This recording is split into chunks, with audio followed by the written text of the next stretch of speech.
Bonsoir, bonsoir déjà les amis, bonsoir. Nous sommes là, connectés déjà. Nous sommes en direct. Alors, je nous attends, venez. Et connectez-vous déjà pour qu'ensemble nous démarrons ce programme. Vous qui êtes là, partagez déjà la vidéo. Et envoyez des invitations chez vos amis, partagez la vidéo. Que le Seigneur vous bénisse, vous qui êtes connectés, dites-nous déjà de où tu nous suis, afin que nous sachions et que nous te saluions aussi. Voilà. Donc, connectez-vous, on est là. Partagez la vidéo. Shalom, shalom. Merci d'être là. Merci à nos internautes. Merci aux fidèles de l'émission Parlons-en. Aujourd'hui, nous voulons parler d'un sujet, d'un thème très important. Nous voulons parler de comment sortir d'une relation toxique. Alors, je vous attends. Venez, connectez-vous pour qu'ensemble, nous décrivions comment sortir d'une relation toxique. Donc, envoyez déjà des invitations, envoyez déjà des demandes chez vos contacts. Je vous salue tous, encore et encore. Donc, dites-nous déjà de où tu nous suis, afin que nous les sachions, afin que nous te saluions aussi de retour. Voilà. Partagez la vidéo. Donc, donnez-nous quelques minutes afin de partager aussi la vidéo.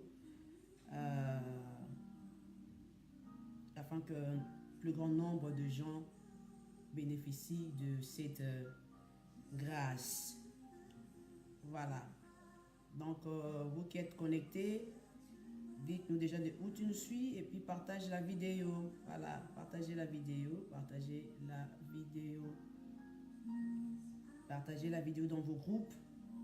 Partagez la vidéo dans vos groupes. Moi, je le fais déjà. En attendant, on va faire appel à notre invité, le prophète Jean Toto, qui est un papa pour moi. Donc, partagez, je vous attends. Et voilà, bientôt on va démarrer. Faites monter le nombre déjà. Partagez. Je vais partager aussi. Voilà, je vais demander déjà, envoyer des invitations aux amis. Donc, de se connecter, on est là. Nous sommes là déjà. Shalom, shalom, shalom.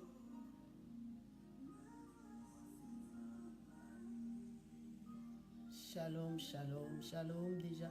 Bonsoir Allégresse, ravi de te voir connecté.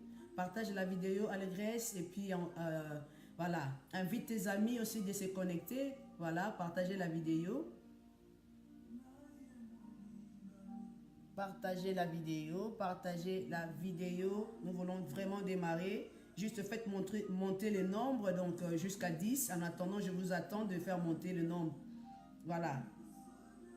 Partage la vidéo. Moi, je suis en train de partager là et puis d'envoyer déjà des invitations pour que nous soyons nombreux à suivre cette émission. Comment sortir de relations toxiques. Voilà.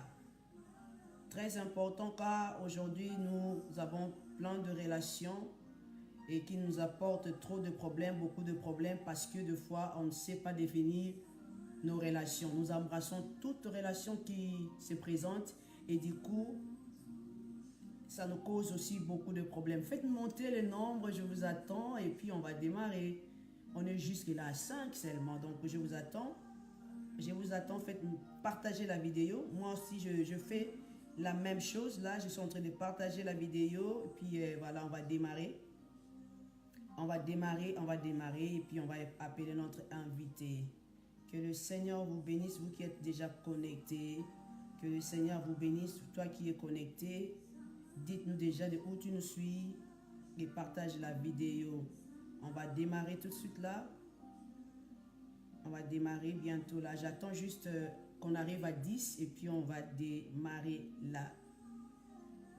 Notre direct. Ravi de vous savoir si nombreux, voilà, d'être connectés, d'être là. Que le Seigneur vous bénisse, vous qui êtes là. Alléluia. You know I love you. Alléluia.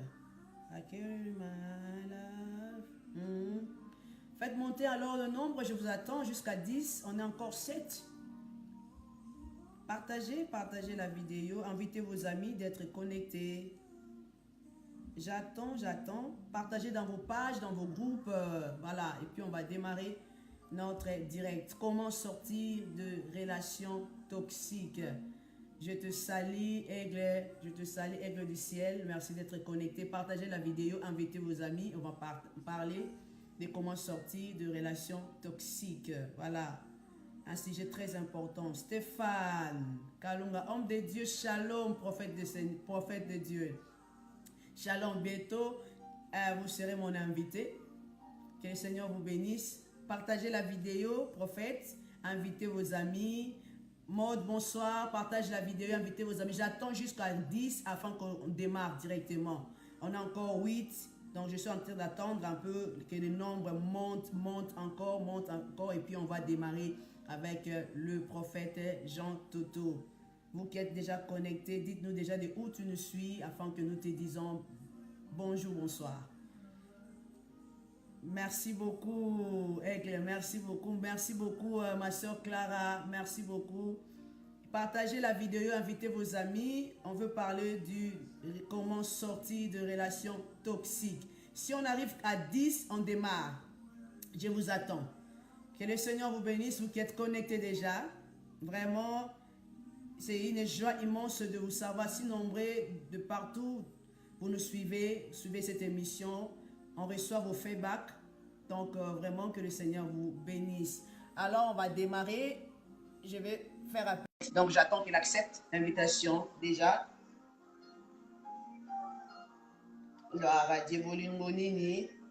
Il est important de tisser nos relations avec l'amour sincère. Donc, j'attends pasteur, le prophète Jean Toto qu'il reçoit, qu'il accepte mon invitation, car j'ai déjà fait appel à lui. Donc, je l'attends. Bonsoir, mon frère Ghislain. Ravi de te voir connecté. Je suis en train d'attendre le prophète Jean Toto. Bonsoir, homme de Dieu. Wow, prophète Christian Mutombo. Ravi de te voir aussi connecté. Que le Seigneur vous bénisse, papa. J'attends que le prophète Jean Toto accepte mon invitation. Vraiment, connectez-vous. Voilà, j'attends.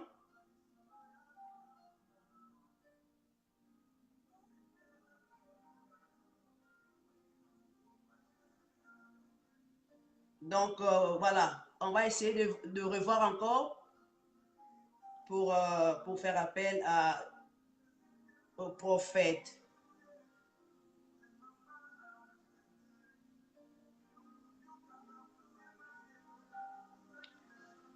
Gloire à Dieu, gloire à Dieu, gloire à Dieu. On est à 11.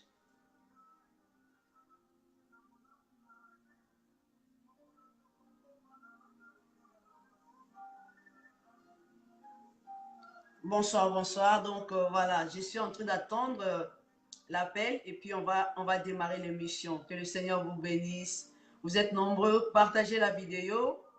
Vraiment, partagez la vidéo. Je suis en train d'attendre et de voir comment appeler l'homme de Dieu, Daddy Jean Toto.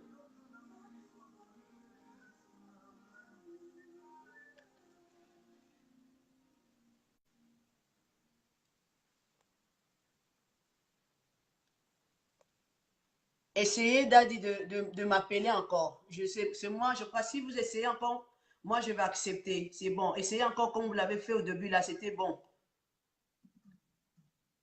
Donc, vous êtes déjà en ligne, connecté, alors juste lancez l'appel et puis moi, je vais accepter.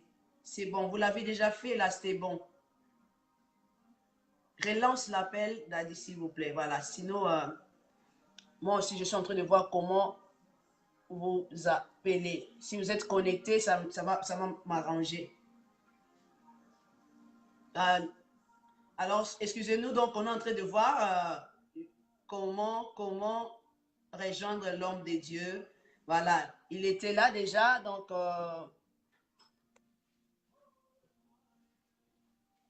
continuez à essayer le bouton qui est là. Là où vous avez déjà commencé à nous appeler depuis le début, donc pour voir comment vous appelez. Essayez encore, donc voilà. Parce que au début, là, voilà, au début, vous m'avez déjà appelé, donc essayez de m'appeler, d'utiliser le même bouton que vous avez utilisé quand vous m'avez appelé au début. Parce que moi, si je cherche comment vous appeler, donc voilà, on essaie de tous les deux côtés. Donc, excusez-nous, donc on est en train de voir comment voilà, c'est connecté. Le prophète est en ligne, mais on n'arrive pas à se joindre. Donc, on est en train de voir comment faire. Donc, excusez, ayez vraiment de la patience parce que ça arrive. Donc, voilà.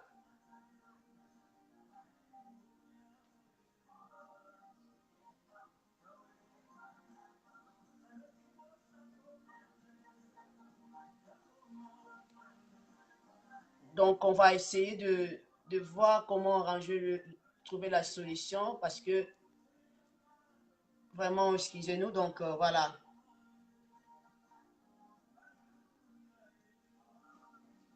Donc, moi et lui, on est en train de voir comment c'est connecté. Excusez-nous.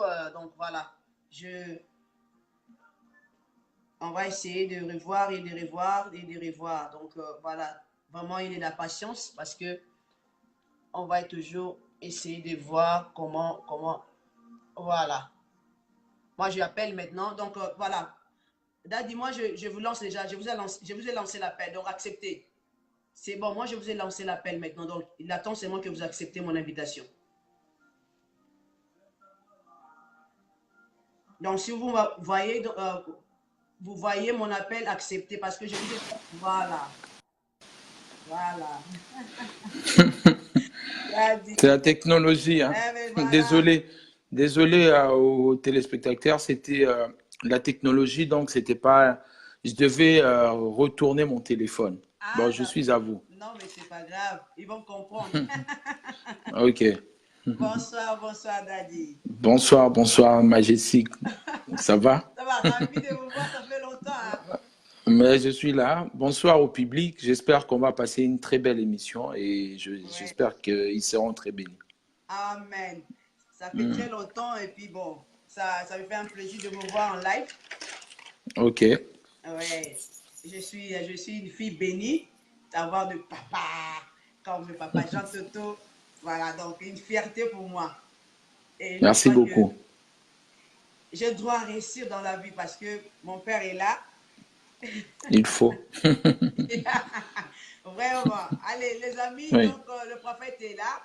Partagez la vidéo parce qu'on va maintenant démarrer avec notre émission. Voilà. Daddy, pour ceux-là qui nous regardent pour la première fois ou vous suivent, qui ne vous connaissent pas, donc est-ce que vous pouvez vous présenter déjà pour leur dire qui vous êtes? Qui est le prophète Jean Toto? Merci beaucoup. Je suis leur frère dans le Seigneur. Je suis prédicateur depuis un peu plusieurs années. Je suis avocat d'affaires. Je suis assistant professeur à l'université. J'enseigne le droit. Je suis entrepreneur. Et puis, je suis pasteur de l'église Centre de la vie de Dieu Zoé à Kinshasa. Gloire à Dieu. Centre de la vie de Dieu à Kinshasa. Pour ceux de Kinshasa, vous qui me suivez déjà de Kinshasa, je vous lance mon invitation déjà. Allez assister au culte de centre de vie à Kinshasa, à Kasavubu. Momboyo numéro 9. C'est encore quoi l'avenue? Momboyo numéro 9. Numéro 9. Numéro voilà. 9, oui. Donc, allez nous visiter là-bas et je crois que vous ne serez jamais dessus car Dieu d'abord ne déçoit pas. Donc, voilà. Et aujourd'hui, nous voulons parler d'un thème, d'un sujet très important, comment sortir d'une relation toxique. Aujourd'hui, nous avons plusieurs relations amoureuses, relations amicales, familiales. Mais pour commencer déjà, est-ce que vous pouvez nous expliquer c'est quoi une relation? En fait, une relation, c'est lorsque deux ou plusieurs personnes acceptent de se mettre ensemble pour un objectif précis. Ça peut être une relation amicale, ça peut être une relation amoureuse, ça peut être entre les condisciples à l'université, les collègues du travail, c'est un peu ça. Mais simplement, nous avons trois sortes de relations. Nous avons des relations pour une saison, nous avons des relations pour une raison et nous avons des relations pour la vie. Et très souvent, les gens n'arrivent pas à distinguer de relations pour une saison, pour une relation et pour la vie. Lorsque vous êtes dans une relation pour une saison, quand la saison se termine, il faut sortir de cette relation. Lorsque vous êtes dans une relation pour une raison, lorsque la raison elle est déjà atteinte, il faut sortir de cette relation. Et c'est celles relations pour la vie qui peuvent durer. Et très souvent, nous entrons dans des conflits parce que nous demeurons dans des relations qui étaient pour une raison ou pour une saison. D'accord. Donc, nous avons trois sortes de relations qui peuvent être une relation du saison, une relation pour une raison et une relation pour la vie. Pour la vie. Donc, est-ce que vous pouvez nous expliquer déjà quel genre de relation pouvons-nous trouver dans une relation de saison, par exemple? Premièrement, lorsque une relation d'une saison commence, ça veut dire qu'il y a quelque chose, par exemple, je suis à l'université, j'étais étudiant, j'étais en train d'étudier avec mes condisciples. Mais ces personnes-là, ce ne sont pas des amis pour la vie, c'était des amis pour une saison. Parce que j'étais en train d'étudier, c'était une saison académique qui a duré 5 ans pour obtenir une licence à Kinshasa. Et je ne dois pas confondre cette relation avec une relation à vie. Ces personnes-là, je les ai fréquentées juste parce que c'était une saison de ma vie. Ça peut être l'école, ça peut être l'université, ça peut être une formation, quelque chose comme ça. C'est juste pour une saison. Mais toutefois, des relations d'une saison peuvent aussi devenir une relation à vie. Tout dépend de comment vous allez vivre votre relation, si vous allez respecter le principe qui dirige des relations. D'accord. Par rapport aux relations de vie, là, on trouve aussi des relations, par exemple, on peut dire des relations entre mari et femme. Oui, tout à fait. Tout à fait. Et d'ailleurs, c'est là où j'aimerais vraiment commencer parce que tout commence par là. Je vais parler des relations pour la vie, mais je vais plus parler de relations que nous avons subies parce qu'il y a des relations que nous subissons et il y a des relations que nous choisissons. Et nous subissons des choses, par exemple, être né dans une famille, ça, ce n'est pas des choses que nous avons choisies. Nous naissons dans une famille, nous subissons ce genre de relations. Et je vais aujourd'hui parler de cette sorte de relations toxiques qui arrivent dans certaines familles. Si vous me le permettez, c'est ce que je mérite d'abord aborder pour aujourd'hui. Certainement, probablement prochainement, nous en parlerons. Je vais parler de cette sorte de parents que nous pouvons rencontrer et qui sont très toxiques, qui ont détruit la vie de plusieurs enfants qui ont grandi dans certaines familles. D'accord. Donc aujourd'hui, vous voulez nous parler de 7 sortes de relations toxiques. Des parents toxiques. Des parents toxiques. Ok. Donc on va vous donner le temps pour en parler. Comme ça, parce qu'avec l'émission, on a toujours reçu des questions. Et voilà, on va commencer d'abord pour nous expliquer alors, c'est quoi une relation toxique? D'abord, une relation toxique, c'est d'abord une relation, dans le cadre de la famille que je veux parler aujourd'hui, je préfère parler de la famille. C'est une famille dont les parents ont pourri ou ont rendu la vie de leurs enfants insupportable. Il y a des enfants comme ça qui ont grandi, ça peut être dans une famille comme dans une relation, vous vivez avec un homme qui vous rend la vie insupportable. Vous pouvez être avec des amis, tu vis avec un ami, mais un ami qui te rend la vie insupportable. Et tu te sens comme si tu étais en prison et tu n'arrives pas à t'en sortir. Donc, tu es devenu dépendant de cette relation et c'est comme si tu étais dans la prison. Je vais dire quelque chose avant d'aller au plus profond de mon message d'aujourd'hui. Oui. Ce que les téléspectateurs doivent retenir, c'est que le maître n'a pas plus de force que l'esclave. C'est l'esclave qui fait exister le maître.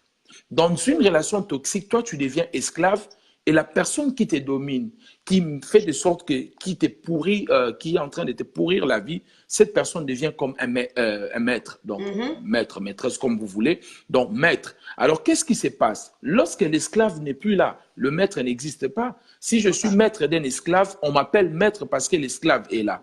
En d'autres mots, les gens dont leur vie, les gens qu'on pourrisse leur vie, c'est eux-mêmes qui donnent aux gens à leur maître le fouet pour qu'on le fouette. Donc, si vous prenez la décision de dire « je ne veux pas de cette relation, je ne veux plus donner le fouet pour qu'on me fouette », vous serez libre.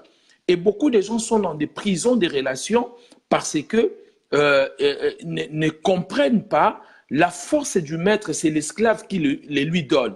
Si je ne suis plus son esclave, mais il va dominer sur qui? Donc, ça veut dire qu'il existe parce que moi, je lui donne le pouvoir de me mater, le pouvoir de me contrôler, le pouvoir de me diriger, le pouvoir de faire de moi ce qu'il veut. Mais le jour où je dis non, stop, ça va s'arrêter là maintenant, les choses vont changer. Et très souvent, les gens qui sont dans ce genre de relations, ce sont des gens qui ont perdu la confiance de soi. Or, la confiance de soi, ce sont les choses, la confiance de soi, nous la perdons à cause des choses. L'estime de soi et l'amour de soi. Toute personne qui n'a pas la confiance en soi, c'est une personne qui a perdu des choses. L'amour de soi-même et l'estime de soi-même. Lorsqu'on perd ces deux choses-là, ça nous fait tomber directement dans le manque de confiance. Pourquoi? Parce que très souvent, on pense devenir comme l'autre. Et beaucoup de gens sont dans cette situation, ils manquent l'amour de soi, mais ils ne se rendent pas compte. Quand est-ce que tu peux savoir que tu n'as pas l'amour de soi-même? C'est au moment où tu essayes de devenir une autre personne que tu es. C'est une preuve déjà que tu n'as pas assez d'amour pour soi-même.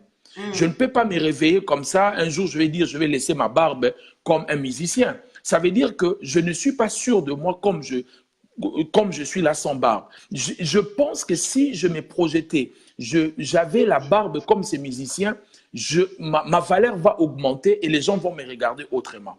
Et là, c'est déjà un signe, un signal grave de manque d'amour de soi.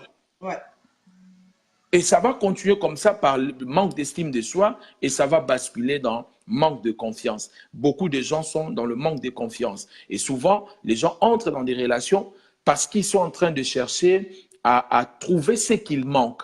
Et quand vous partez des gens dans une relation, en cherchant ce qui manque, cette personne-là devient votre béquille. Donc, vous vous dites que si la personne n'est pas là, ma vie n'a pas de sens. Et dès lors que cette personne comprend cela, elle commence à vous manipuler. Elle commence à comprendre, elle a compris que bon, je suis sa béquille, si je ne suis pas là, sa vie n'aura pas de sens. Qu'est-ce qu'elle va faire? Elle va commencer à jouer avec vous, vous rabaisser, vous diminuer pour vous dire, d'ailleurs, tu as de la chance parce que moi, je t'ai accepté. Si moi, je n'étais pas là, qui va t'épouser, qui va te prendre, qui va sortir avec toi? Tout ça, c'est pour diminuer l'amour de soi, l'estime de soi pour que tu deviennes dépendant de cette personne-là et qu'elle commence à vous manipuler. D'accord, Daddy. Donc, quelque part, si la personne, en fait, je voudrais dire que c'est nous-mêmes qui donnons accès, en fait, aux gens, à ce genre de relations toxiques, afin de faire de nous ce qu'ils veulent faire de nous, comme vous l'avez dit. Tout à fait. Donc, mais simplement, oui. simplement, c'est très subtil. Personne ne peut entrer dans votre vie pour vous dire « je suis une personne toxique, je suis venu vous détruire ». Non. Voilà. La personne toxique profite de votre faiblesse. Je donne un exemple. Vous sortez d'une relation très difficile. Vous sortez d'une relation, un homme qui vous battait, un homme qui était méchant, et la personne connaissant votre faiblesse vous propose le contraire de ce que vous vivez dans la maison. Donc, du coup, vous vous dites, bah, voilà, j'ai trouvé la solution, j'ai trouvé la réponse à ma question de tout le temps. Qu'est-ce que vous faites quand vous trouvez ce genre de personnes? Vous donnez le meilleur de vous.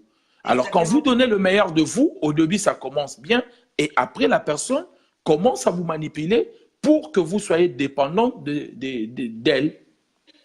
D'accord. Mais quels sont alors les signes pour que nous sachions que la personne est toxique? Bon, j'aimerais d'abord, avant de toucher ces personnes, j'aimerais d'abord parler de parents.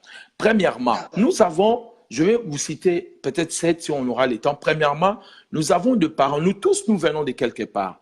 Ce que nos téléspectateurs doivent retenir, nous sommes les conséquences des choses que nous avons subies dans des maisons où nous avons grandi. Si vous voyez un enfant violent, certainement, l'enfant a appris la violence dans la maison de ses parents. Il a vu peut-être le parent se battre. Si vous voyez un enfant impoli, on ne devient pas impoli du jour au lendemain. Ce sont des choses que nous avons subies dans nos familles. Premièrement, nous avons des parents toxiques, que moi j'appelle des parents irresponsables. Ce sont les gens de parents qui ont rendu leurs enfants des mini-parents alors qu'ils étaient encore des mineurs. Okay. Ça veut dire quoi? Ces enfants ne doivent pas jouer. Prenez l'exemple de Michael Jackson. Michael Jackson, jusqu'à 50 ans, il était encore dans le monde de Peter Pan, dans le monde des jouets, ses amis, c'était des enfants, parce qu'on avait volé sa jeunesse. Ça, ce sont des parents irresponsables qui vont qui vont vous dire, entre guillemets, on est en train de vous responsabiliser parce qu'on ne veut pas que vous soyez comme tous les enfants. En fait, ce sont des parents fainéants qui ne veulent pas travailler, qui vont prendre des enfants, les responsabiliser. Garde ton frère, alors que l'enfant n'a que 10 ans, il a envie de jouer. On lui dit déjà de commencer à garder un enfant de 2 ans. Il doit porter l'enfant, il doit s'occuper de son frère, alors que maman n'est pas là, papa n'est pas là, ils sont dans des fêtes, ils sont dans des sorties. Du coup, cet enfant, son enfance est volée. Et quand cet enfant, son enfance est volée, il devient une forme de mini-parent. C'est comme ça, vous voyez, d'autres enfants grandissent très tôt. Des jeunes filles qui n'ont 14 ans, elle a déjà des comportements d'une maman. Parce qu'on l'a tellement, le parent était irresponsable et elle était obligée très tôt de commencer à prendre la responsabilité de ses frères et sœurs. Et c'est comme ça que la conséquence, elle sera quoi? L'enfance de cet enfant sera brisée. Donc cet enfant n'aura plus, elle va grandir, mais elle aura une vie différente. Et ça va continuer si c'est une fille. Comme son enfance a été volée, donc elle va tellement prendre la responsabilité rapidement et elle sera obligée de poser des actes très compliqués. Donc, elle aura peut-être envie de jouer. Les parents vont lui dire, non, non, non, non, va pas jouer. Il faut t'occuper de tes frères. Tu n'es pas une grande sœur bien parce que de toute façon, toi aussi, on s'occupait de toi. En fait, ce n'est pas le rôle d'un enfant de s'occuper de ses frères. C'est le rôle des parents. Les parents doivent s'occuper de leurs enfants parce que c'est eux qui ont fait des enfants. Donc, on ne peut pas prendre un enfant de 10 ans et commencer à lui laisser les responsabilités de ses 2, 3 frères à la maison pendant que maman est sortie et partie dans un deuil, dans une fête. Et voilà comme ça. Ça, c'est la première sorte de parents qui ont détruit la vie de leurs enfants. Et la conséquence, c'est que cet enfant sera déformé. Dès l'enfance, cet enfant ne pense plus comme un enfant, cet enfant ne vit plus comme un enfant, cet enfant devient un mini-parent et lorsqu'il va grandir, il cherchera à récupérer son enfance qui a été volée et sa vie a été déjà pourrie. Ça, c'est la première sorte de parent. Ok, allons-y seulement. Donc, parce que je demandais quels sont les signes en fait. Mais en fait, directement, on a eu une question ici. La personne a posé pour savoir qu'est-ce qu'on peut faire si on est victime d'une relation toxique qui existe entre mère et fille. Bon, ça, j'aimerais le dire à la fin. J'aimerais d'abord montrer le cause et puis donner la piste des solutions. Parce que si nous donnons la piste des solutions sans montrer le cause, ça ne servira à rien. Donc, il faudra d'abord que les gens sachent quelles sont les causes. Deuxièmement, nous avons des parents qui se disputent tout le temps. Ce sont des parents qui empoisonnent la vie de leurs enfants. Vous êtes en couple, mais vous disputez tout le temps devant vos enfants. Et la conséquence, ça sera quoi? La vie des enfants sera pourrie, la vie des enfants sera pourrie. Et puis, qu'est-ce qui va se passer? Les enfants vont devenir violents.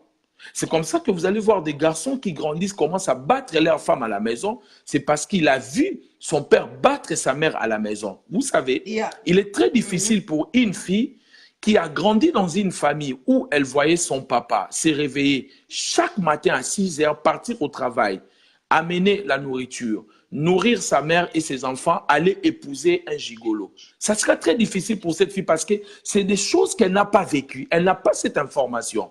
La plupart de ce que nous voyons aujourd'hui dans nos familles, les enfants, nos filles sont en train de faire, je ne dis pas toutes les filles, mais la plupart, ce sont des choses qu'elles ont vécues à la maison. Un jour, quand j'étais à Bruxelles, je parlais avec un garçon, un New Jack qui venait à l'église. Je lui ai dit, mais pourquoi tu es comme ça? Il m'a dit, mais tonton, parce qu'il m'appelait papa, ça m'a dit tonton. Tu imagines, je vois ma mère coucher avec son copain.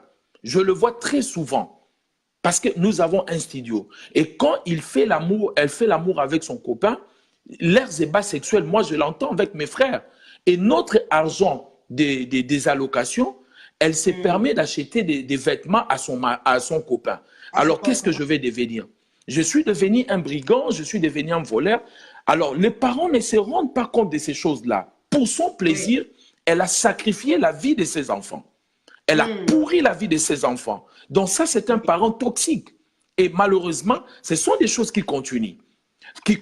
Et les enfants sont en train de le voir. Donc ça veut dire que on est en train de parler de la conséquence pour le parent violent. Qu'est-ce qui va, les enfants vont devenir? Les enfants vont devenir des enfants violents dans leur couple. Si c'est une fille dont la maman insultait son mari, l'enfant, la fille aussi insultera facilement son mari parce qu'elle n'a pas acquis des valeurs de mariage dans la maison de ses parents. Elle a vu. Un jour, je parlais avec un ami. Nous sommes partis dans une famille, dans sa belle famille, alors que nous étions des pasteurs. On arrive là-bas. Dans cette famille, dès que nous arrivons, ils vont prendre une cassette à l'époque, des cassettes vidéo. Ils ont mis, et le titre de ce théâtre de chez nous, c'était quoi? Le faux pasteur. Je lui ai dit, tu vas divorcer avec ta femme. Il m'a dit non, jamais. J'ai dit, dans cette famille, on ne respecte pas de pasteur. Comment nous sommes des pasteurs? Nous sommes venus, mais on nous met une bande de cassettes. Le titre, c'est le faux pasteur. Ça prouve que tu es entré dans une famille dont la valeur de ton travail n'est pas reconnue. Le jour où vous aurez des problèmes avec votre femme, puisque cette belle famille ne reconnaît pas la valeur d'un pasteur, elle va pousser à leur fille de divorcer. Et c'est ce qui était arrivé. Donc je pense que nous vivons très souvent les conséquences. Troisièmement, le parent perfectionniste. Ce sont des parents qui ne sont jamais satisfaits de ce que vous faites. Tout ce que vous faites, il y a toujours quelque chose à corriger. Vous pouvez travailler dur à l'école, vous avez 75%. Vous rentrez à la maison, pas de remerciements. Moi, j'ai travaillé dur. Moi, j'obtenais des 80%. Donc, du coup, c'est un parent perfectionniste. De toute façon, les perfectionnistes ne sont jamais satisfaits. Ça, c'est le problème avec les perfectionnistes. Ils ne sont jamais satisfaits et ils ne seront jamais satisfaits. Et quand ton père est perfectionniste ou ta mère, ils finiront par pourrir ta vie. Comment? Parce que tout ce que tu feras, ça ne sera pas une solution pour eux. Ils trouveront toujours quelque chose à corriger. Et cela est même dans le mariage, même dans les relations amicales. Tout ce que tu fais pour ton partenaire, il ne voit pas la solution. Par exemple, vous revenez d'un voyage, vous apportez des vêtements à votre femme, au lieu de vous dire merci, elle commence d'abord à dédaigner le vêtement en regardant, c'est quoi ça, ce n'est pas une marque, comment tu m'as acheté cela, mais elle ne sait pas comment tu as fait pour trouver l'argent pour la satisfaire. Ça, qu'est-ce que ça fait? Ça va te pourrir. Ça te fait perdre même l'amour de faire. Et la conséquence dans ce genre de relations, qu'est-ce qui se passe? Vous dévalorisez. Vous perdez l'estime de vous parce que vous sentez que vous n'êtes pas à la hauteur à l'auteur des attentes de votre parent ou de votre mari ou de votre femme. Par exemple, une femme qui vient d'accoucher, qui a maintenant des burlets, qui a un gros ventre, et son mari commence mais toi, tu es comme ça, pourquoi le ventre comme ça? Donc, du coup, elle aura même des blocages dans le rapport sexuel parce qu'elle s'est dit, si elle voit mon corps, ça ne sera pas bien, elle va essayer de faire des semblants. Donc, voilà un peu ce qui se passe avant d'évoluer. Je ne sais pas s'il y a une autre question. Oui, on a une autre question, en fait. J'avais posé la question pour savoir quels sont les signes, hein, pour savoir la personne, quels sont les signes d'une personne toxique. Maintenant, en fait, il y a une autre question. Les personnes qui sont, en fait, où sont alors les gens, comment ils trouvent-ils leurs victimes, en fait, ces gens-là qui sont toxiques? Y a-t-il des indices, des signes qui démontrent que voilà, c'est comme leur poids. Comment je vais m'expliquer en fait? C'est comme une personne qui te remarque, qui t'observe et après il trouve en toi quand même des signes qui lui donnent l'accès de venir nuire à ta vie. Premièrement, c'est le moment où vous êtes faible. Le moment où vous êtes très faible, c'est un moment très dangereux de faire entrer des relations dans votre vie. Ça, c'est la première des choses. Quand vous êtes faible, il faut faire très, très attention parce que On ne négocie jamais dans la faiblesse parce que vous accepterez tout et n'importe quoi. Voilà. Voilà, donc ça c'est la première des choses. Et ces genres de personnes cherchent des personnes qui sont faibles. Donc, dès que ces personnes constatent que vous êtes faible dans un domaine, c'est comme ça que ces personnes vont s'approcher de vous parce que en ce moment-là, vous n'êtes pas trop lucide, vous ne réfléchissez pas bien, vous n'avez pas l'exactitude et la cohérence dans vos pensées. Ces personnes vont Voilà. venir entrer dans votre vie sous forme de vous donner la solution à ce que vous endurez. Voilà. Et c'est en ce moment-là que ces personnes vont entrer. Et très rapidement, ça va changer. C'est leurs avis leurs avis qui vont plus commencer à compter. Ton avis n'a plus d'importance. Tu dis quelque chose, ce n'est pas ça. Et puis si tu insistes, la personne te rappelle ce que j'avais fait. Quand je suis venu dans cette relation, j'étais trouvé, tu n'étais pas comme ça, tu étais triste. Aujourd'hui, moi, je fais ceci pour toi. Et puis tu veux me parler comme ça. Donc, Voilà. pour te culpabiliser, te mettre dans un état d'être redevable toute ta vie. Tu te sens redevable. Tu te dis, bon, je ne peux pas laisser cette personne parce que cette personne est venue dans un moment, elle m'a donné ce que j'ai aujourd'hui.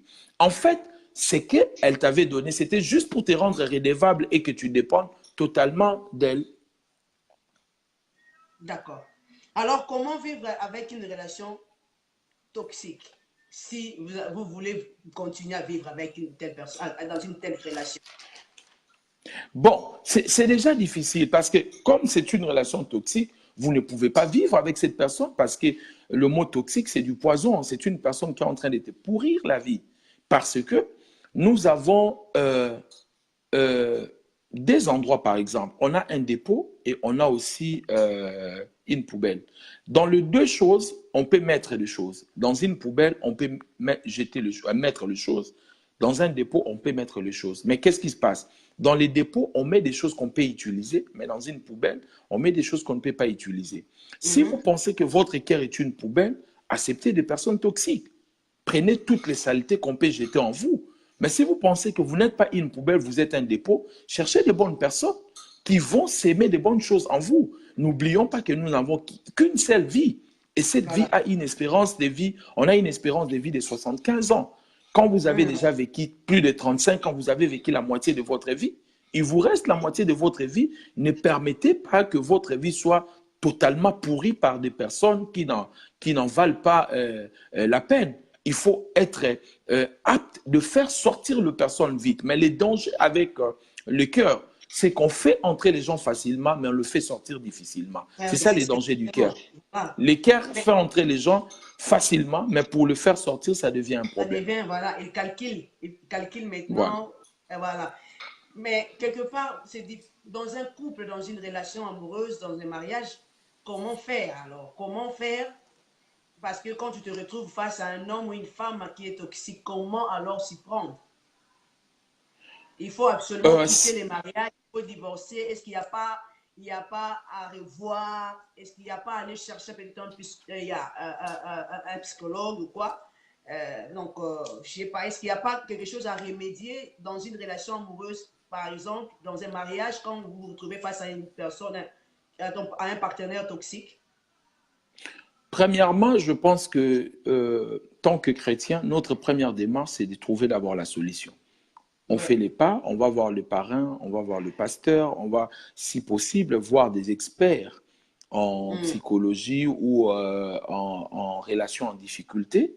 Mais si la personne ne veut pas changer, écoutez, la finalité, il faut passer à autre chose. Il faut passer à autre chose. On ne va pas faire un débat théologique ici, commencer à dire divorcer ou pas, c'est bien, c'est biblique ou pas. Mais je suis désolé si j'ai une sœur qui vit dans une relation très difficile et que son mari la tue. Je pense que je me sentirais plus responsable que si je lui avais dit de sortir de cette relation. Je me sentirais... Aujourd'hui, je prends par exemple une fille de l'église qui est dans une relation très, très difficile et je lui dis, parce que je suis pasteur, non, non, non, restez là, ça va aller, restez là, restez là. Mais bon, dis-moi, au moment où cette fille sera, on va la tuer, qu'est-ce que je vais dire à ses parents? Ses parents viennent me voir pour dire, on voyait notre fille qui était battue tous les jours, mais tu lui as dit, c'est toi qui l'as encouragée de rester là. Moi, je pense qu'au bout d'un moment, il faudra que nous fassions très attention. On n'a qu'une seule vie, nous avons des enfants. si cet homme arrivait à te tuer, il va se remarier et tes enfants, c'est une autre femme qui va les élever. Et on ne sait pas comment elle va élever tes enfants. Il faut bien réfléchir. Alors, comment éviter une relation toxique? Pour éviter une relation toxique, premièrement, il faut se protéger. Nous ne savons pas les raisons pour lesquelles les gens entrent dans nos vies. Ça, c'est une clé. Quand les gens viennent entrer dans notre vie, c'est eux qui savent pourquoi ils viennent dans notre vie. Nous, nous ignorons tout. On ne sait pas. Quelqu'un peut entrer dans notre vie comme un ange et demeurer comme un démon. Donc, il faut faire très attention. Donc, il peut venir là avec des ailes, habillé en blanc, juste pour entrer. Dès qu'il entre, il se transforme en démon. C'est pour cela, il est de notre responsabilité de discerner, de comprendre la raison pour laquelle cette personne veut entrer dans notre vie. Voilà. Ça, c'est premièrement. Lorsqu'on trouve la raison, le motif, la motivation de cette personne-là, ce sont des choses qui vont déterminer si je vais le faire entrer ou si je ne le ferai pas entrer. Il faut poser des questions. La personne qui veut entrer dans votre vie, posez la question, pourquoi veux-tu entrer dans ma vie? Si la personne te dit, par exemple, non, je veux entrer dans ta vie parce que je vois que tu peux être une bonne mère. C'est un menteur parce qu'il ne t'a jamais vu avec des enfants. Comment il peut te dire que non, je sens que tu seras une bonne mère? Pour que je te dise que tu seras une bonne mère, je dois déjà, au préalable, t'avoir déjà vu comment tu t'es comporté avec les enfants. Ah, j'ai tout observé. Mais je ne t'ai jamais vu avec des enfants. Mais je t'ai dit, je sens que tu seras la mère de mes enfants, tu vas bien t'occuper. C'est un menteur. N'oubliez jamais, l'être humain te dira ce que tu as envie d'entendre pour avoir ce qu'il a envie d'avoir. Exactement. Il te dira ce que tu as envie d'entendre pour avoir ce qu'il a envie d'avoir. Et dès qu'il aura ce qu'il a envie d'avoir, son discours peut changer facilement. Voilà. Donc, il y en a autre raison. Il y en a plein, si on commence maintenant, on ne va pas finir. Certainement. Quand même 2, 3, 5 maximum, comme ça on peut évoluer. Donc, qu'est-ce que nous avons déjà mentionné? Nous avons déjà mentionné. Donc, c'est à nous. Et deuxièmement, c'est à nous. C'est protéger. Donc, ça veut dire que nous devons comprendre que notre cœur, c'est comme une frontière. La frontière d'un pays se décide par les autorités de ces pays-là. Ce n'est pas un autre pays qui va décider à la place de ces pays. Ce n'est pas la France qui va décider à la frontière du Congo, dire comment la frontière du Congo doit se comporter. Ce n'est pas à celui ou à celle qui veut entrer dans ta vie de décider d'appliquer, de donner les règles du jeu pour entrer dans ton cœur. Tu dois avoir des principes. Et ces principes-là doivent être pareils. C'est la frontière de ta vie, c'est ton cœur, la frontière de ta vie. Comprenez? Ça veut dire qu'il y a des gens. Aujourd'hui, je peux vous poser la question, si quelqu'un venait chez vous, aujourd'hui que vous ne connaissez pas, est-ce que vous pouvez le faire entrer dans votre chambre? Non. Non. Pourquoi? Pourquoi vous ne le ferez pas? Vous ne connaissez pas, c'est votre intimité. Exactement. Mais le cœur est plus intime que notre chambre. Voilà. Pourquoi on n'arrive pas à faire entrer les gens dans nos chambres, mais on les fait entrer dans nos cœurs facilement? C'est ça le problème. Alors, la chambre, on ne veut pas, on dit non, c'est intime, c'est ma vie, je ne veux pas que cette personne connaisse ce qui se passe, sache ce qui se passe dans ma chambre. Mais et pourquoi le cœur qui est encore plus intime, on peut les laisser facilement comme ça, une frontière passoire, tout le monde peut entrer facilement. Et après, quand tu pleures, tu dis c'est la faute de ceci, la faute d'un tel, ce n'est pas la faute d'un tel. Tu n'as pas surveillé ta frontière, tu n'as pas mis des barrières, tu n'as pas laissé de policiers pour surveiller ta frontière. Nous sommes responsables de notre cœur et nous devons mettre des principes, des conditions pour que quelqu'un puisse y accéder. Oui, d'accord. Nous avons, ça c'est la deuxième. La première, c'était de se protéger. Le principe, voilà. Donc, voilà. Donc, on peut prendre la troisième comme une dernière, voilà. Et puis on avance. Donc, et troisièmement, nous avons parlé de principe. Rappelez-moi encore, pardon, parce que j'étais un peu distrait. On doit se protéger. Et la deuxième, c'était le principe. Oui, le principe. Et troisièmement, vous n'êtes pas obligé. Très souvent, beaucoup de gens ne connaissent pas la puissance des noms. Beaucoup de gens ont toujours l'impression, lorsqu'ils disent non, il vexe les gens. Donc, la troisième chose, il ne faut pas avoir peur de vexer une personne dans une relation. Nous ne sommes pas obligés d'être amis avec tout le monde. De toute façon, on ne marche pas avec les gens parce que nous venons du même coin, mais on marche avec les gens parce qu'on part dans la même direction. C'est très Wow. important que les gens comprennent cela. Si vous ne comprenez pas cela, parce que non, c'est ma copine, nous venons tous de Kinshasa, nous étions tous des Lemba, tous des Yolo. Mais non, on ne marche pas avec des gens parce que nous venons du même coin, mais on marche avec des gens parce que nous partons dans la même direction. Donc, il faudra savoir déjà si nous sommes dans la même direction, nous partons dans la même direction. Et si vous pensez que cette personne, c'est bon, c'est alors que vous allez dire oui. Donc, troisièmement, il ne faut pas avoir peur de vexer les gens. Très souvent, les relations toxiques commencent dans notre vie parce qu'on a peur de vexer les gens, de dire non, de dire à la personne, je ne veux pas, je ne te veux pas dans ma vie. Il y a des amis, il faut leur dire, je ne veux pas de cette relation. Je ne veux pas qu'on soit amis, je ne veux pas que tu me fréquentes. Ce n'est pas un péché. Jésus a dit, Jésus n'a pas appelé les disciples du jour au lendemain mes amis. Il les appelait quoi? Les disciples, à un moment, il a dit, désormais, maintenant, je ne vous appellerai plus mes disciples, je vous appellerai mes amis. Mes amis. Parce qu'après une certaine... Parce que, en fait, les dangers avec l'amitié, c'est de le commencer sans connaître les gens. Exactement. C'est très dangereux. Et aussi. C'est très dangereux, même dans une relation amoureuse. Comment veux-tu commencer une relation avec quelqu'un? Tu ne connais ni son frère, ni sa sœur, ni ce qu'il fait dans la vie, ni ses parents. Il t'a jamais montré qui que ce soit dans ta vie. Comment peux-tu faire confiance à quelqu'un? Tu ne connais d'où il vient, d'où il sort. Et après, quand tu auras des problèmes, tu vas dire que c'est les autres. Non. Et quatrièmement, je vais ajouter rapidement dans les relations toxiques, pour savoir que cette personne n'est pas bonne, c'est une personne qui refuse que tu le présentes à tes copines. Un homme qui n'aime pas que tu le présentes à plusieurs personnes, qui ne veut pas t'accompagner là où il y a des gens, c'est une personne qui cache quelque chose. Ah, ok. Parce qu'il s'est dit, si nous partons quelque part, peut-être quelqu'un peut me reconnaître là-bas. Quelqu'un peut m'identifier. Un homme qui a toujours une raison. Nous devons partir au deuil. Non, je ne peux pas. À l'église, non, je ne peux pas. Tous les milieux publics, il refuse, il cache quelque chose. Il sait que quelqu'un peut l'identifier et on peut les démasquer et puis les dévoiler. Ah ouais. Ça, c'est... Alors, je crois qu'on est très bénis. Pour ceux-là qui nous suivent, alors j'attends vos commentaires parce qu'on est vraiment édifiés. Donc, on est en train de prendre des conseils très importants pour savoir définir nos relations. Donc, le prophète est en train de nous donner des conseils de type de relation et puis même déjà des indices à savoir si vous êtes dans une bonne relation ou si vous ne l'êtes pas. Donc, voilà. Alors, une autre question. Comment reconnaître que vous êtes dans une relation toxique et comment s'en libérer? Premièrement, une relation toxique, c'est une relation qui vous fait manquer la paix. Dieu ne peut pas vous mettre dans une relation qui vous vole votre paix.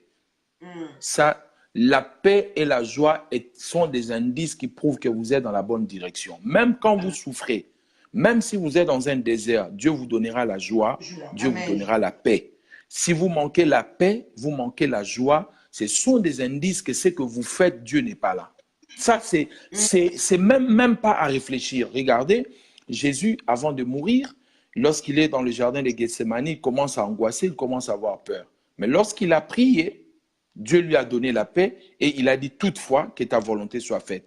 Si vous priez pour une relation pendant plusieurs jours et vous continuez à manquer la paix et à manquer la joie, ce sont des signes que Dieu ne vous veut plus dans cet endroit-là. Donc, c'est ça, ce sont des indices. Dieu, avec tout son amour qu'il a pour vous, il ne vous mettra jamais dans une relation où vous manquerez la paix et vous n'aurez pas la joie. Ce n'est pas une relation de Dieu. Ce n'est pas une relation de Dieu. Ça, c'est vraiment, c'est les deux choses-là, les deux clés-là sont importantes et il n'y a pas autre à ajouter. C'est le principal et les autres seront les accessoires. Donc, la paix et la joie. Quand il n'y a pas, je ne peux pas être avec un ami qui me fait perdre la paix. Dès que je le vois, je ne suis plus à l'aise.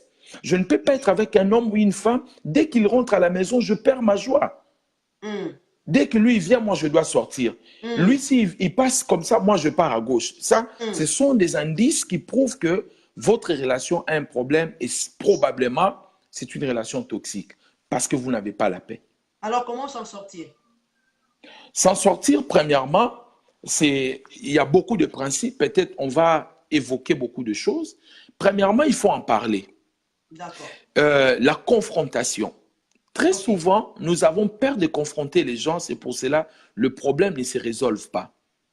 Très souvent, on s'est dit non, laissons le temps, la personne va changer, moi je ne vais pas entrer dans des débats, c'est déjà difficile si je commence maintenant à parler. Mais si vous ne parlez pas, je ne suis pas un magicien pour savoir telle ou telle chose que tu n'apprécies pas. Très souvent, on reproche aux gens des choses en leur disant, ça arrive très souvent dans les couples. Tu vois une femme en train de dire à bouder son mari ou le mari bouder sa femme, alors que je ne suis pas un Dieu, il faut me dire, j'aime pas ça, ça me permettrait de ne plus le faire. Mais si tu ne me le dis pas, comment je saurai? Donc la confrontation est un moyen de réparation de choses. Aussi longtemps vous ne confrontez pas quelqu'un, vous ne prenez pas le courage de faire asseoir la personne, de dire à la personne, je ne suis pas d'accord sur tel ou tel domaine, eh bien, rien ne changera. Il faudra parler, il faudra d'abord s'asseoir. Je crois que vous avez entendu l'histoire de, moi je parle par exemple de moi-même, j'ai vécu dans une relation toxique avec mon père. Mon père m'a abandonné et j'ai tellement souffert de cette relation. Ma mère a ajouté encore des choses. Mon père a dit le jour de ma naissance, je suis parti faire des courses. Le gars est parti, il n'est plus jamais revenu. J'en voulais à mon père n'avait pas de valeur. Même un papier toilette avait plus de valeur que mon père. Et quand je commençais à servir Dieu puissamment, le Seigneur m'a dit, je vais encore te bénir, mais il faut pardonner à ton père. J'ai dit à Dieu, mais non, c'est lui qui m'a fait du mal, moi, comment je dois le pardonner? Dieu m'a dit, si tu mets quelqu'un en prison, il faudra un gardien pour le surveiller. Quand vous jetez quelqu'un en prison, il faut un gardien pour le surveiller. Donc, du coup, toi et ton père, comme tu as mis ton père en prison, tu ne veux pas le pardonner, toi, tu seras le gardien de ton père pour le surveiller. Vous deux, vous n'allez pas progresser. Si tu les laisses, toi aussi, tu auras la liberté. Alors, qu'est-ce que je fais? J'ai acheté des vestes pour mon père, j'ai pris l'argent, je l'ai appelé, j'ai confronté mon père. Je lui ai dit, voilà des choses auxquelles j'ai souffert. Tu m'as abandonné le jour de ma naissance, tu as menti à maman, tu as dit je vais faire des courses, tu es parti. Quand je venais chez toi, tu ne t'occupais pas de moi. Mon père a plus de 70 ans, il a pleuré comme un enfant. Il pleurait, il était en sanglots, il était en train de pleurer en tremblant. Il m'a dit aujourd'hui, tu es un homme de Dieu, pardonne-moi. Et là maintenant, je te parle, mon père est engagé dans mon église avec sa femme actuelle. Donc, il est membre dans notre église. Pourquoi? Parce que je confrontais mon père. Et quand tu es dans une relation toxique, ne dis pas que mon mari va changer, c'est juste le temps, il a des stress, il a des... Non, il faut confronter, il faut lui dire, on va en parler. Et très souvent, ce genre de personnes dévient. Elle va dévier, elle ne voudra pas, elle va trouver la raison. Attends, le soir, je n'ai pas le temps. Non, il faut confronter, dire à la personne, nous devons nous asseoir pour fixer ces choses et savoir si on va continuer ou si on ne va pas continuer. La plus grande chose, la première chose, c'est la confrontation. Ok. Et il y en a encore on ne peut pas pardonner, on ne peut pas pardonner sans la confrontation. Très souvent, l'Église nous a dit seulement de pardonner. Oh non, il faut pardonner. Un pardon sans confrontation, ça n'a pas de sens. Parce que pour que je pardonne la personne doit se rendre compte du tort qu'elle m'a déjà fait. Si elle ne se rend pas compte qu'elle m'a fait du mal, même le pardon que je lui accorderai n'aura pas de sens. Elle doit se rendre compte que ce que je fais à l'autre, c'est le mal. Et pour qu'elle puisse se rendre compte, il faut que je la confronte. Pour lui dire que ça. Et lorsqu'elle va comprendre, et même le pardon, elle aura seulement mon pardon lorsqu'elle va accepter que je reconnais avoir fait du mal. Là, je peux la pardonner. Sinon, si je la pardonne sans qu'elle se rende compte qu'elle m'a fait du mal, elle me fera la même chose parce qu'elle n'a même pas encore tiré la leçon du mal qu'elle avait fait. Mais en fait, dans ces cas-là, est-ce qu'il n'y a pas moyen de pardonner puis de se séparer de la personne? Vous la laissez dans son coin et puis vous évoluez pour que vous vous sentez libre. Mais oui, mais le pardon ne veut pas dire qu'on se remet ensemble. Les pardons, ce n'est pas forcément ça. Les pardons, on peut pardonner quelqu'un et puis on passe à autre chose. Le pardon, ça veut simplement dire.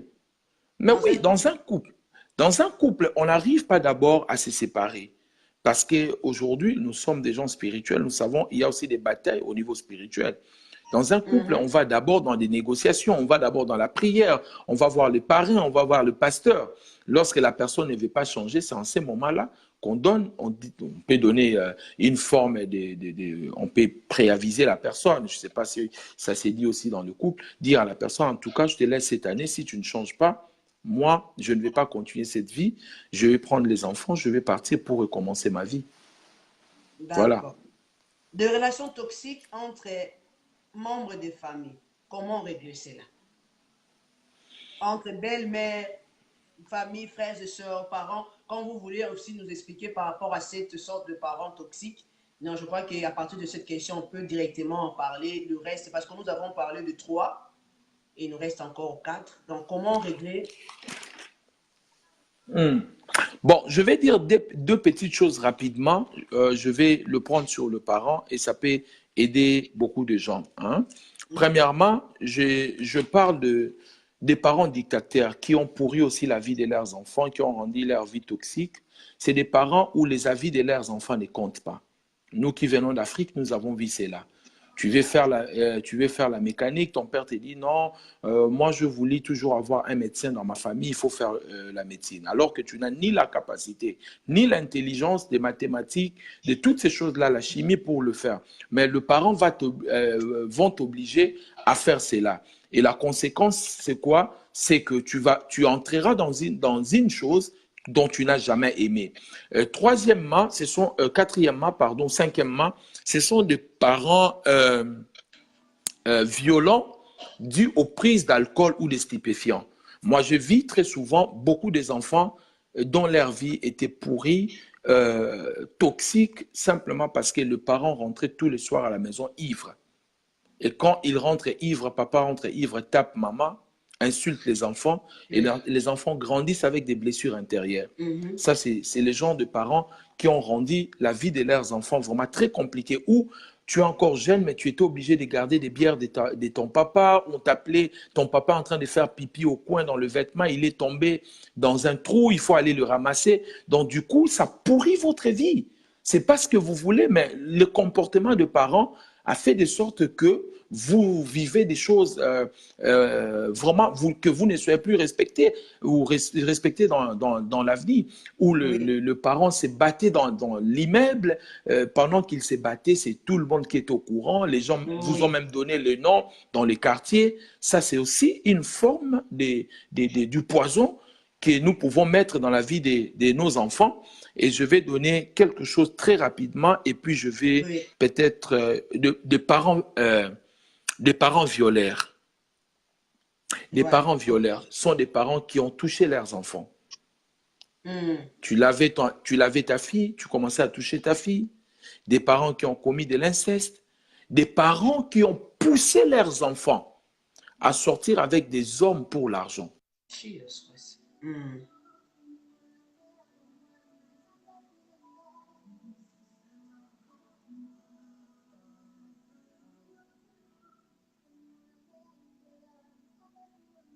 Nous avons connu un petit problème de connexion. Je crois qu'il va revenir parce que je vois que la vidéo s'est arrêtée. Donc, on vérifie un peu si il peut se reconnecter encore. Donc, excusez-nous. On va voir si c'est possible qu'il se reconnecte encore. Alors, je crois que chacun de nous est en train de suivre. Excusez-nous, donc il va revenir. Et je crois que c'est juste un problème de connexion. On va revoir cela. Je crois que chacun de nous est en train d'acquérir quelque chose d'important. On nous a fait connaître, nous avons cette sorte de parents parce qu'aujourd'hui, on parle de relations, comment s'en sortir de relations voilà, toxiques. Et on est en train de nous expliquer par rapport aux parents. Donc voilà, papa est revenu, donc il va continuer. Donc nous sommes en train de parler par rapport aux parents violeurs. Oui, aux parents violeurs, ce sont des parents qui vous ont poussé, d'autres d'abord qui ont touché leurs enfants. Les enfants, d'ailleurs, vous prenez quelqu'un comme Joyce Meyer. Joyce Meyer a été violée par son propre père. Donc, il y a des enfants comme ça. Il y a des choses que les gens ne partagent pas, simplement simplement parce que ce sont des secrets très lourds. Voilà. Comment expliquer aux gens que mon propre Mon père père. m'est touché, Voilà. mon oncle m'est touché, telle Voilà. personne de la famille? Vous gardez le secret parce que et des gens comme ça grandissent et leur vie sont totalement pourries.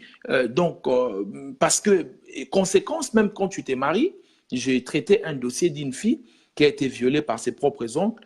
Et on était en train de parler, elle m'a dit non, je n'arrive pas à coucher avec mon mari. J'ai dit, tu as été violée. Après, elle m'a dit non, non, non. J'ai dit, tu as été violée. Dit, elle gardait parce qu'elle n'arrivait pas à dire que c'était les frères de sa maman. Wow. C'était ses oncles.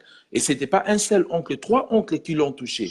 Et très souvent, ce sont des choses qui se font aussi. Vous savez, on dit le premier copain de la cousine, c'est le cousin. Et ça, on ne le dit pas. Il y a l'inceste dans nos familles. On ne le Oui, dit pas oui. très souvent. Oui. Nous tous, quand on grandissait, on jouait avec nos cousines. On Mhm. avait encore 8 ans, on s'est touché dans les seins. Mais ce sont des choses, si on n'a pas fait attention, les gens vont grandir avec. Une relation qui a commencé à 8 ans parce que les parents n'étaient pas prudents et les enfants vont grandir avec ça jusqu'à la majorité. Hey, my God. Vous Non, mais il ne faut pas dire my God, ce sont des choses qui existent. Non, en Les fait, viols, l'inceste au niveau de la famille, ça wow. existe. Donc, Wow. le premier copain de la cousine, c'est le cousin. Donc, tant que parents, nous devons veiller sur nos enfants. Quand vous avez des enfants, surtout dans les familles récomposées, il faut faire Oui. très attention. Voilà. Donc, ne mettez pas le garçon avec la fille dans la même chambre. Si la fille, elle est fille qu'elle dort peut-être avec le parent, laissez les garçons ailleurs. Parce qu'elle ne vous dira pas de toute façon. Elle va grandir avec du poison, avec des blessures. Et c'est comme ça que cette relation sera difficile pour cette fille. Elle ne pourra pas se marier. Une fille qui a été violée, lorsqu'un homme est sur elle, elle se sentira toujours comme si elle est en train d'être violée. Donc, Oui. quand l'homme sera là, pendant l'action, l'image va revenir et conséquence, son mariage sera brisé. Elle va se remarier, Wow. le mariage sera brisé. Elle va se remarier, le mariage sera brisé. Parce qu'au fond, il y a un poison qui a été dans une relation depuis son enfance qui n'a pas été traité. Donc, Bien voilà. dit. Je sens dans mon cœur que quand même, c'est ce point, hein, d'aider nos internautes, les gens qui nous suivent. Peut-être, certainement, il y a une personne qui a subi de telles choses, l'insecte, d'une manière ou d'une autre, son père, ses frères, son cousin, il est en train de cacher et la personne ne sait pas comment s'en sortir.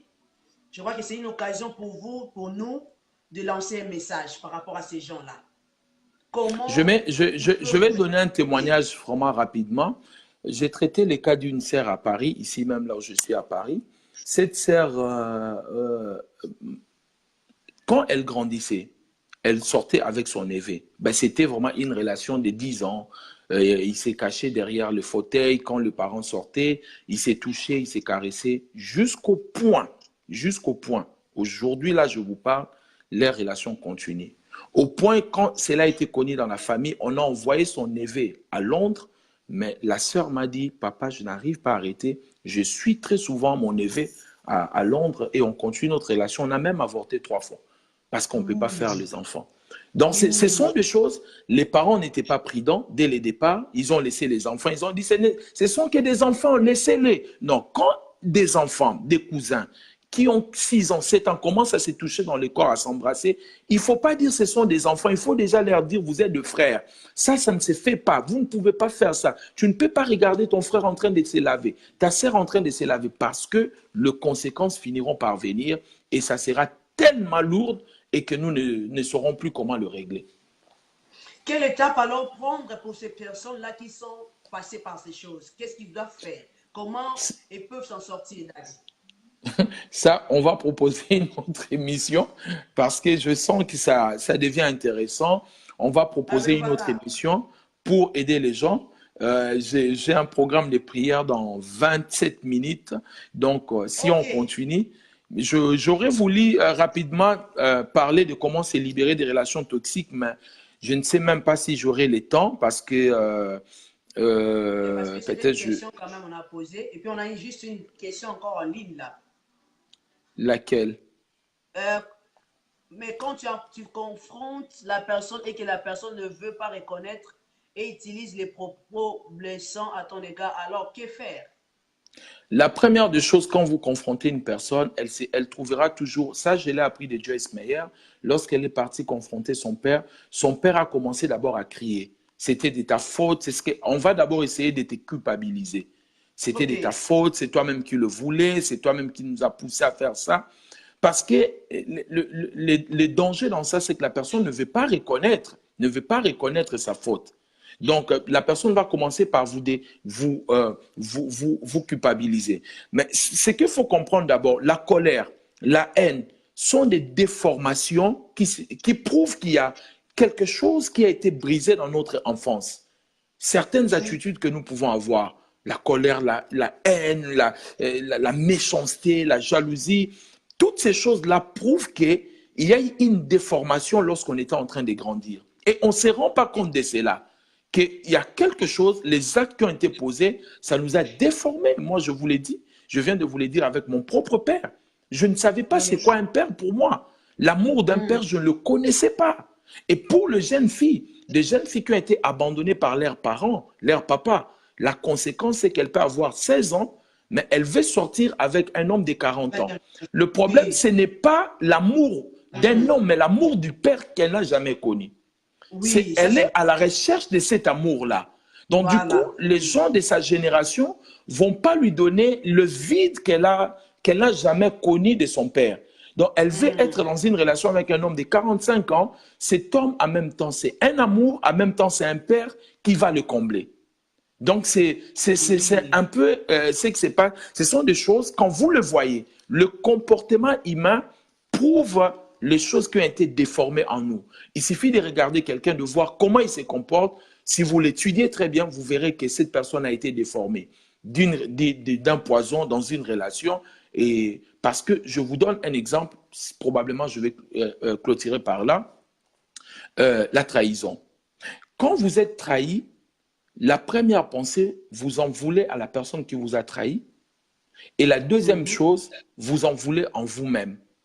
Vous vous dites, mais comment j'étais bête, comment je n'ai pas vu ça. On était en train de me dire, les gens me disaient cela. Et qu'est-ce que ça fait la conséquence? Vous êtes déformé. Ça veut dire, même si les bonnes personnes viennent dans votre vie, vous devenez prudent parce que vous dites, j'ai été déjà trahi 2 fois, cette fois-ci, ça ne va pas arriver. Et cette déformation dans une relation prouve qu'il y a quelque chose en toi que tu n'as pas réglé. Les gens t'ont trahi, ils t'ont déformé et ça produit une forme de comportement dans la société. Et ce genre de comportement, parce que tu t'es dit, je bâtis maintenant une muraille, les gens ne vont plus le faire. Or, les personnes qui sont en train de venir, ce ne sont pas les personnes du passé qui t'ont fait du mal. Et ça devient un danger pour toi-même parce que tu commences à avoir une forme de comportement. Que le Seigneur bénisse nos téléspectateurs. Certainement, on va lancer une autre émission. Merci beaucoup, Nadine, pour l'invitation. On a reçu encore des questions, mais on n'a pas le temps, donc on doit vous laisser partir. Excusez-nous, chers internautes, parce que le prophète a un autre rendez-vous. On croit par la grâce de Dieu, on va revenir sur certaines questions qui n'ont pas été posées et puis encore développer dans le genre comment alors sortir de cette relation. Nous parlerons probablement la prochaine fois, on va faire un programme sur les 7 personnes que vous devez éviter dans votre vie et les 10 personnes que vous devez probablement rencontrer dans votre vie. Probablement, ce sera prochainement et puis je vous tiendrai au courant. Ok, donc voilà, les internautes aussi ont suivi, donc ils ont écouté déjà. Donc préparez vos mouchoirs, préparez vos questions. Et puis voilà. Merci beaucoup. C'est mon invitation. Je crois qu'on va parler plus tard. Je vous laisse partir. D'accord, merci. Et puis, merci beaucoup. À vous aussi et à tous nos téléspectateurs. Merci, bonne fin de soirée à vous. Ok, bye bye. Que le Seigneur vous bénisse. Donc, excusez-nous parce que le prophète a aussi un autre programme. Il a essayé et fait de son mieux pour nous satisfaire aujourd'hui. Donc, par la grâce de Dieu, nous croyons le recevoir prochainement afin de parler de comment sortir de relations toxiques, de 7 personnes toxiques à éviter et de 10 personnes que vous devez rencontrer dans votre vie. On va programmer cela et puis on va lancer l'invitation pour que vous le sachiez. Que le Seigneur vous bénisse. Ne manquez pas à liker notre page, émission Parlons-en. Et puis, si vous avez vous voulez nous soutenir, donc ne manquez pas non plus à nous contacter. Votre soutien spirituel, financier sont le bienvenu. Que le Seigneur vous bénisse tous. Et je vous prends congé pour aujourd'hui encore. Je vous lance une prochaine invitation. Donc, pour la prochaine fois, peut-être le week-end ou la semaine prochaine. Donc, voilà. Que le Seigneur bénisse l'homme de Dieu, le prophète Jean Toto. Que le Seigneur vous bénisse, vous qui êtes connectés. Je vis Pasteur Tina, je vis Nati, je vis Maman Mimi Esther Moulango. Que le Seigneur vous bénisse. Je crois que vous êtes la soeur à Maman Rebecca. Donc, que le Seigneur vous bénisse. Je salue le pasteur Daniel Kims qui était connecté. Je vis l'apôtre Aimé Kingdom qui était connecté. Je salue aussi... voilà, il y a Chantal, je te salue dans tout ce que tu es en train de faire pour nous. Que le Seigneur vous bénisse énormément. Je salue Aigle, je salue mon pasteur José Coco, je salue Ladi Exaucé, Guigui Lungu, de là où tu es, et toute la méasse. Je te salue, toi, je te salue, toi, il y a Mola.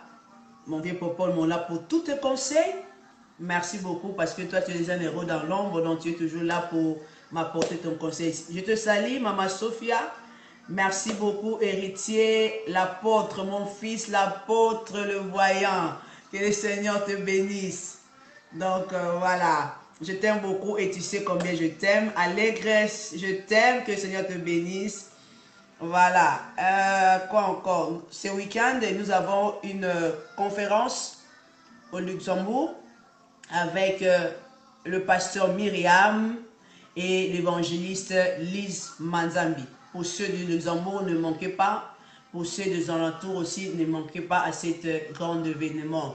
Prendra place déjà à partir de ce samedi jusqu'à dimanche. Que le Seigneur nous assiste dans ces grands programme. Il y a aussi, c'est le 2 mars, nous avons une grande conférence, une journée de réveil spirituel avec l'homme de Dieu, pasteur Jarry Gad, dont la journée est composée de prières et de jeûnes. Donc, pour ceux-là qui aiment la prière, pour ceux-là qui aiment le jeûne, venez nous assister.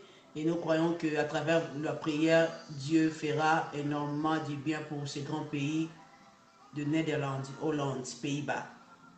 Donc voilà, pour tout le projet, pour tous vos événements, décoration, mariage, anniversaire, vous pouvez contacter Océane, agence de Patricia. Il est sur Facebook et sur ma page, vous pouvez aussi trouver ses coordonnées. Pour ceux-là qui aiment le nettoyage, qui veulent avoir... une maison propre, ils veulent avoir un bureau propre, ils veulent avoir, voilà, après les événements de fête, vous voulez avoir la propreté dans le riz et tout, donc tout ce qui est de nettoyage, ne manquez pas à contacter Sema Vision Cleaning. Allez voir sur ma page, vous allez voir tous les coordonnées, toutes les informations de Sema Cleaning, Sema Vision Cleaning. Donc pour tous les travaux de nettoyage, ils sont là disponibles pour vous aider à rendre vos lieux plus propres que jamais. Pour vos services, nous avons un service traiteur sublime de la femme du pasteur, l'évangéliste Max, Maman Pamela. Donc si vous tapez sublime traiteur, sa page sortira. Pour tous vos événements, ils sont là disponibles pour vous. Pour le ventre africain, à manger la nourriture africaine, nous avons le pasteur Constantine qui est là. Vous pouvez aussi la voir sur mon Facebook ou alors contactez-moi directement si vous voulez manger de l'africain, du pondou, ndunda et tout consort. Donc allez-y, contactez-moi, comme ça je pourrai vous donner aussi ses coordonnées. Donc elle est là pour tout ce que vous voulez manger. les mbika, les pondous, le safou et tout. Donc, le poisson, il y en a tout. Donc, ne manquez pas. N'hésitez pas, sorry, contactez-moi et puis je vous donnerai ces coordonnées. Que le Seigneur vous bénisse. Et je vous prends vraiment congé pour aujourd'hui. Et puis, on se retrouve prochainement avec une nouvelle émission par la grâce de Dieu. Bonne soirée à tous. Si vous avez des questions à nous poser, s'il y avait quelque chose que vous voulez comprendre, envoyez-les sur mon compte Facebook et je ne manquerai pas à vous donner des explications. Que le Seigneur vous bénisse et je vous laisse. Bonne soirée. Ciao.